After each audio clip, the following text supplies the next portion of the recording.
भी क्या काम होता ही नहीं है। वो कहता है उसके पास जाओ, वो कहता है उसके पास जाओ, अब जाए तो कहाँ जाए। नहीं, बिल्कुल गलत है। उस पर घोर एक्शन लिया जाए। मोदी जी को चाहिए कि उस पर एक्शन लें। पहले भी एक्शन नहीं लिया था उनको। हम तो चाहते हैं कि बिल्कुल सिविक वो होना चाहिए। वो हमारी पार्टी आ सकती है, 45-50 सीट आ जाएंगी उसकी। अच्छा, सीटें कम हो रही हैं आपके हिसाब से? हाँ, वजह? वही जो उनके एमएलए वो काम नहीं कर रहे, मेन चीज़ है। अच्छा, हाँ, तो कह रहे हैं दिल्ली में बहुत ज्यादा काम होने हमारे। हाँ? एमएलए काम नहीं कर रहे उनके। अगर एमएलए काम करते 60-65 सीट आती।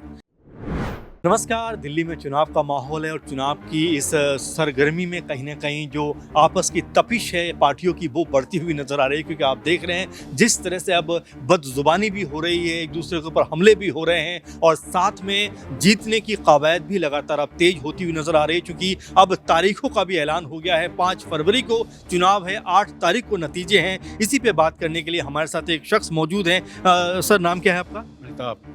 मेहताब जी, दिल्ली में चुनाव का माहौल बना हुआ है और चूंकि आज 5 तारीख का अनाउंसमेंट भी हो गया कि भाई 5 फरवरी को चुनाव होने वाले हैं और 8 तारीख को नतीजे आने वाले हैं, इस पूरे माहौल को आप कैसे देखते हैं? हम तो देखते हैं कि लड़ाई दंगा न हो, आराम से चुनाव हो। सब बिल्कुल आज़ादी के साथ इलेक्शन होना चाहिए। किसी पर कमेंट नहीं करना चाहिए, चाहे भदौड़ी हो, चाहे कोई भी हो, चाहे लेडीज़ हो, चाहे जेंट्स हो।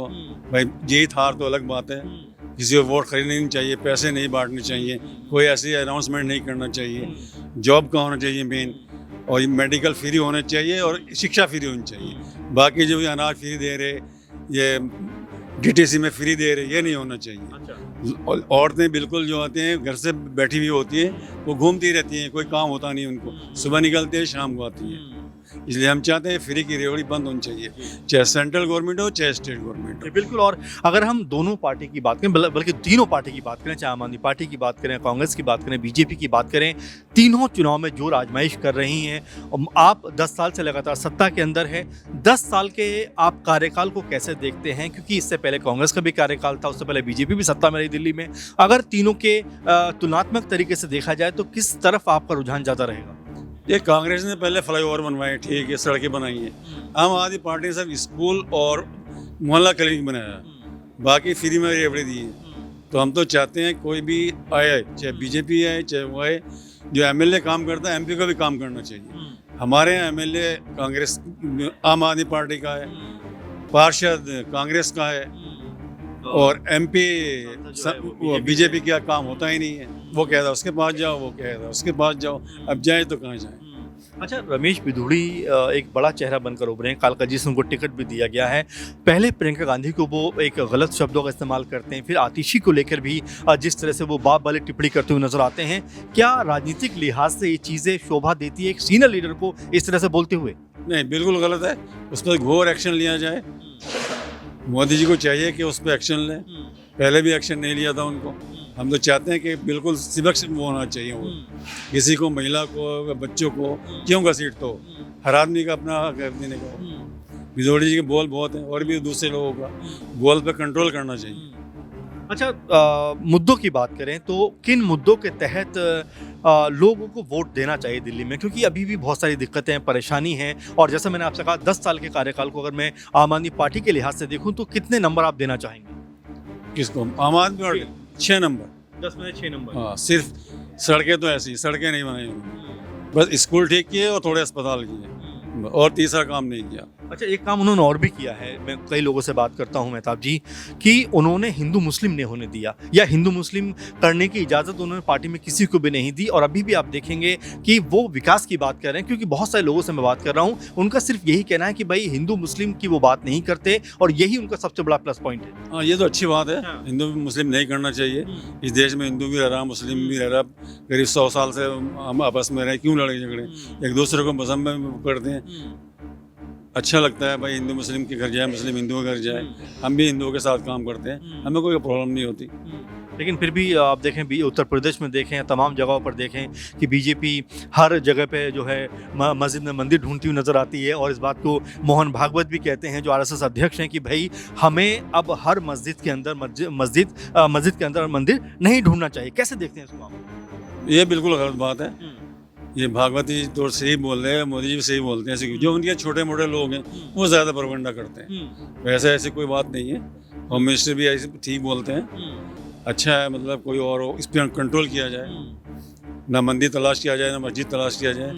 जो जैसा चल रहा है वैसे ही चल देना चाहिए, सबको अपने अपने वो करना चाहिए। चलिए ठीक है, सबको अपना अपना करना चाहिए, लेकिन अभी की अगर बात करें तो आम आदमी पार्टी कह रही है कि भाई हम 2100 रुपये देंगे हर महिला को हर महीने। अभी कांग्रेस जो प्यारी दीदी के नाम से योजना ले आई कि भाई हम 2500 उनको देंगे। बीजेपी अभी खामोश है, क्योंकि बीजेपी ने भी मध्य प्रदेश में हमने देखा, महाराष्ट्र में हमने देखा कि भाई लाडली योजना के जरिए कहीं ना कहीं महिलाओं को पैसे देने की बात करती हुई नजर आई। मध्य प्रदेश में 3000 रुपये देने की बात की, लेकिन 1 साल हो चुका है, अभी तक वही 1000 रुपये दिए जा रहे हैं। महाराष्ट्र में तो शायद अभी शुरू भी जो पहले की चीज़ थी वही दिखाई पड़ती है। तो यहाँ अगर इस तरह की घोषणाएं होती हैं और इस तरह की बातें जब कही जाती है तो क्या लगता है कि पूरी हो पाएंगी? पूरी तो नहीं होगी, थोड़ी बहुत ही हो जाएगी। जैसे सोर्स होते हैं, चाहे बीजेपी दे, चाहे कांग्रेस दे, चाहे आम आदमी पार्टी दे, जो एमएलए एमपी से इनका डायरेक्ट कनेक्शन होगा उनको पैसे मिलते हैं, बाकी किसी को पैसा नहीं मिलेगा। बाकी मतलब महिलाएं जो भी हैं रह जाए, कोई भी महिला हो, कोई भी हो, सब ऐसे ही जाएंगे। बस सोर्स के ऊपर डिपार्टमेंट, हर चीज़ सोर्स के ऊपर है। जिससे ताल्लुकात होंगे उसको ही पैसा मिलता है। मतलब कि नेता के पास में जिसके सबसे ज़्यादा घनिष्ठ ताल्लुकात होंगे, संबंध होंगे, उन्हीं को इस तरह की चीज़ें मिलती हुई नजर आती हैं। Yes, absolutely right. बिना उसके सोर्स से कुछ नहीं होगा।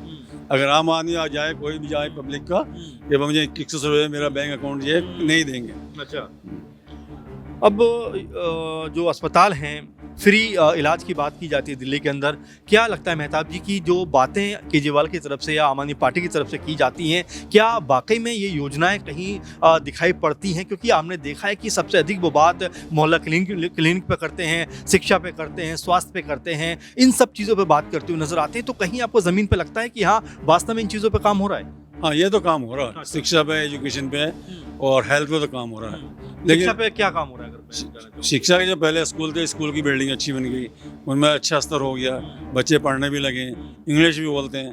पहले इंग्लिश बिल्कुल 0/0 थी, ये इंग्लिश बोलने लगे लड़के, और अच्छी उसमें भी आते हैं। कंपटीशन में 12th करने के बाद BA LLB कर जाते हैं लड़के, और MBBS वगैरह वो होता है तो उसमें भी आ जाते हैं, IIT में भी आ जाते हैं। मतलब अब शिक्षा का स्तर बेहतर हुआ है। और स्वास्थ्य की अगर बात करें, अगर स्वास्थ्य में भी अच्छा है। मोहल्ला क्लिनिक में टेस्ट भी होते हैं और ECG वगैरह भी होता है। एक दिन मंडे ट्यूसडे में बुला लेते हैं भाई, और किसी को टेस्ट कराना तो आ सकते हैं। डॉक्टर भी रहते हैं, कोई ऐसी बात नहीं, दवाई फ्री मिलती है। चलिए मेहताब जी, आखिर में अब मैं हूँ और प्रोग्राम के, और आखिर में बस आपसे ये जानना चाहूँगा कि 3 बड़ी पार्टियाँ, यानी कि कांग्रेस पार्टी हम बात करें, बीजेपी की बात करें, या फिर आम आदमी पार्टी जो मौजूदा सरकार में है, इन तीनों पार्टियों की अगर बात करें तो मैं आपसे जानना चाहूँगा कि सरकार में आने के सबसे अधिक चांसेस किसके आपको नजर आते हैं? क्या आम आदमी पार्टी एक बार फिर से यानी कि चौथी बार सरकार बनाएगी, या कांग्रेस पार्टी इस बार कुछ कमाल कर सकती है, या फिर इन दोनों की लड़ाई में बीजेपी बाजी मारती हुई नजर आ सकती है? क्या कहेंगे? नहीं, आम आदमी पार्टी आ सकती है। 45-50 सीट आ जाएंगी इसकी। अच्छा, सीटें कम हो रही हैं आपके हिसाब से? हाँ, वजह? वजह जो उनके MLA वो काम नहीं कर रहे, मेन चीज़ है। अच्छा, हाँ। तो कह रहे हैं दिल्ली में बहुत ज़्यादा काम हो रहे हैं हमारे। MLA काम नहीं कर रहे उनके। अगर MLA काम करते 60-65 सीट आती। MLA 10-12 MLA जो 0/0 हैं, वो जेल गए इस तरह से बहाना बना देते हैं, कुछ पे गबन का आरोप लगा इस तरह से बहाना बना देते हैं। सड़कें, सीवर सब ऐसे ही पड़े, पानी की सुविधा नहीं है इतनी, इसलिए 45-50 सीट इस बार आ सकती है। 45-50 सीटें आ सकती है, यानी कि आप सरकार में फिर भी आम आदमी पार्टी को लेकर आ रहे हैं, भले ही सीटें कम हो जाएं, ये आपका कहना है? जी बिल्कुल, एब्सोल्यूट राइट। ओके, मेहताब जी से हमने बात की और तमाम मुद्दों पर उन्होंने बड़ी खुलकर और दिलचस्प तरीके से अपने पॉइंट ऑफ व्यू को रखा, और ये बताया कि दिल्ली में भले ही केजरीवाल को वो 10 में से 6 नंबर देंगे, लेकिन यहाँ पर सरकार फिर भी उनकी बनती हुई नजर आएगी, क्योंकि फ्राइडे में आ जाएंगे जी, क्योंकि उनके हिसाब से जिस तरह से हम देख रहे हैं कि जो आम आदमी पार्टी ने काम किया है, वो भले ही जो उन्होंने कहा है पूरे स्तर पर नाकाम किया हो, लेकिन फिर भी काफ़ी हद तक जो कह सकते हैं कि आम आदमी पार्टी ने इन 10 साल के अंदर काम किया है। और ये भी कहते हुए नजर आ रहे हैं कि फ्री में जो चीज़ दी जा रही है उसको भी रोक लगाने की ज़रूरत है, ताकि लोगों में मुफ्त का जो कह सकते हैं कि चीज़ों को इस्तेमाल करने का जो चलन है वो ज़्यादा बढ़ता हुआ नजर ना आए। क्योंकि इन्होंने न सिर्फ केजरीवाल जी के बारे में कहा, बल्कि मोदी जी के बारे में भी कहा कि आप यूं ही जो फ्री की योजना है उनको लेकर मत आइए, क्योंकि लोग इससे कहीं ना कहीं जो कह सकते हैं कि कामकाज की जो ललक होनी चाहिए वो कहीं ना कहीं इससे कुंद पड़ती है। और इसी तमाम मुद्दों के ऊपर बातचीत करते हुए आखिर में इन्होंने बता दिया कि यहाँ पर जो सरकार है वो आम आदमी पार्टी की बनने वाली। फिलहाल आप इस चीज़ को लेकर लेकर क्या सोचते हैं। क्या वाकई में दिल्ली में आम आदमी पार्टी की सरकार बन रही है? क्या वाकई में एक बार फिर केजरीवाल मुख्यमंत्री बनकर दिल्ली में आने वाले हैं? और क्या जो बात आखिर में मेहताब जी ने कही कि सरकार तो बनेगी लेकिन 40-45 या 45-50 के आसपास आम आदमी पार्टी सिमटती हुई दिखाई पड़ेगी, क्या वाकई आम आदमी पार्टी की सीटें घट रही हैं? और अगर घट रही हैं तो फिर सीटें बढ़ किसकी रही हैं? क्या बीजेपी या फिर कांग्रेस? जरूर जवाब दीजिए। हम ऐसे मुद्दों पे लगातार आपके सामने आते रहेंगे क्योंकि SP9 न्यूज़ ज़मीनी मुद्दों को लेकर आपके सामने आता रहेगा, इन सब मुद्दों पर बात करता रहेगा क्योंकि दिल्ली में चुनाव है और लोगों के दिल में आखिर किसके लिए सबसे अधिक प्यार है, किसके प्रति उत्साह है, किसके प्रति कह सकते हैं नाराजगी है, उन सब मुद्दों को आपके सामने लेकर आएंगे। फिलहाल इस प्रोग्राम में इतने, अब लगातार बने रहें SP9 न्यूज़ साथ में। नमस्कार।